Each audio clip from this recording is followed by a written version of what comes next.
Bible describes it as a place of everlasting fire, place of torment, where there will be weeping and gnashing of teeth, where souls are tormented day and night forever. Join Pastor Emerita Barqueros as she shares vital informations that every person should know, revelations that last, the terrifying screams that scientists heard as they were drilling deep are the gates of hell. Nakakatakot. Kasi yung sound talagang alam mong galing sa hell. This is no horror story. Yung pinakamalakas na shout doon na maririnig mo, yun yung shout nung taong nagising siya. Hell is real. This is reality. Hear what they have heard, and this hell is real.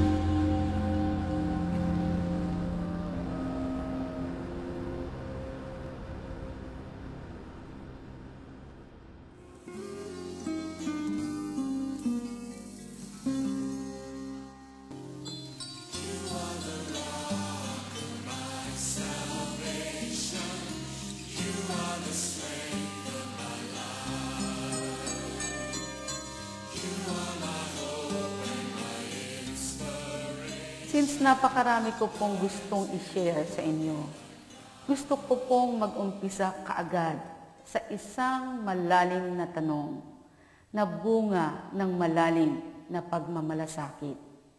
Kung kayo po ay malalagutan ng hininga ngayong gabi, sa palagay po ninyo, saan kayo patungo? Sa heaven or sa hell? Sa maniwala po kayo o sa hindi? Pinakikita po sa akin ng Panginoon ang napakaraming tao na hindi aware, hindi nag-iisip, hindi naghahanda, or even hindi nababother tungkol sa kanilang soul kung saan ito patungo after death.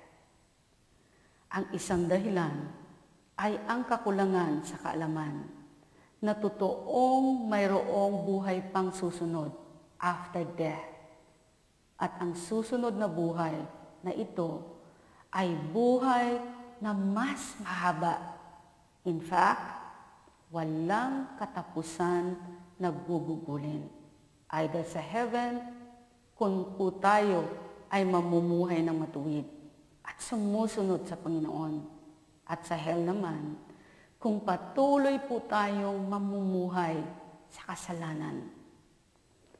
Noon pong pinaalala ng Panginoon sa akin ang malagim na hinaharap ng mga tao na mapupunta sa hell.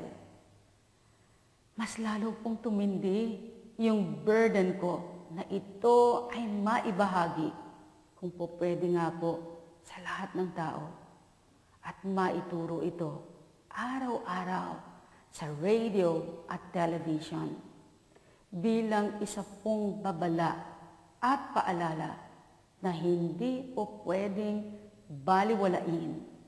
Ang sabi ko po, hindi pwedeng baliwalain sapagkat ang nakataya po rito ay ang susunod po nating buhay na i-spend natin either sa heaven or hell na walang katapusan. I want to be honest. Natatakot po ako para sa maraming tao. Hantad po kasi sa ating mga mata ang pagbagsak ng moralidad sa buong mundo. Ang pagiging makasarili at ang number one priority ay ang sariling buhay lamang. Kung paano magiging successful at masaya. At kung paano magkakamal ng maraming kayamanan at kapangyarihan sa anumang paraan na makakayanan at malulusutan without knowing that there is God's justice, there is accountability, and there is eternal punishment in hell. In the Spirit, I can hear God is shouting from heaven. He is coming soon. He will come like a thief in the night, and nobody knows the exact day and hour. But He is coming. He will judge us according to our deeds. Yes. Ang sabi po sa kanyang salita, huhusgahan tayo ng Panginoon ayon sa ating mga ginawa. Nobody will escape the judgment seat of Christ. Nothing is hidden from His eyes. Everything is recorded in heaven. This record will be the basis of our eternal destination, either heaven or hell. Ang natural pong kamatayan natin ay wala ring nakakaalam ng eksaktong araw darating. Ang kamatayan ay walang pinipiling edad o oras at kaparaanan.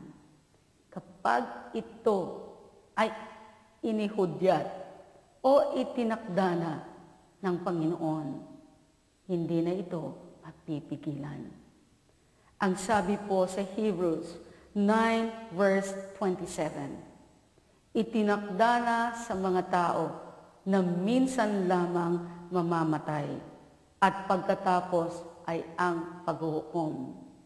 Dahil po sa sobrang pagmamahal ng Panginoon sa buhay, kaysa kamatayan, inalay po mismo ng Panginoon ang kanyang sariling buhay sa cross bilang katibayan na ito ang gusto niya at ayaw niya rin ang kasalanan na mayroong kaparusahan na kamatayan. Ang sabi po sa Romans 6:23, sapagkat kamatayan ang kabayaran ng kasalanan, ngunit ang kaloob ng Diyos ay buhay na walang hanggan sa pamamagitan ni Kristo Jesus na ating Panginoon. Ito po ang perfect will ng Panginoon. Ang pagkalooban tayo ng buhay na walang hanggan sa piling po niya. Pero dahil po siya ay Holy God and Sovereign God, nagbigay po siya ng mga utos na mayroong kalakip na salita at gabay niya para po masubukan niya at malaman niya ang mga susunod sa kanya. Sila po yung hindi mahihiwalay sa Panginoon. Ito po ang gusto ng Panginoon. Ngunit hindi po lahat ay makakasama niya forever. Kaya naglaan po siya ng isang lugar, ang impyerno, para sa mga patuloy na susuway sa Kanya. Marami po ang mapupunta rito, sabi ng Panginoong Hesus, sapagkat marami ang nagbabaliwala ng Kanyang pagkabanal sa Kanyang pagka-Diyos. Kaya mas marami ang mas nababother pa sa personal na kaligayahan kaysa pagkakaroon ng takot sa kasalanan o kahit anong uri ng kasamaan, kasakiman at kalaswaan. Marami rin kasi po ang hindi nakakaalam na sinabi po mismo ng Panginoong Hesus na hindi lahat ng tao ay itinuturing ng Diyos na anak niya. Ang isa po rito ay ang mga sinungaling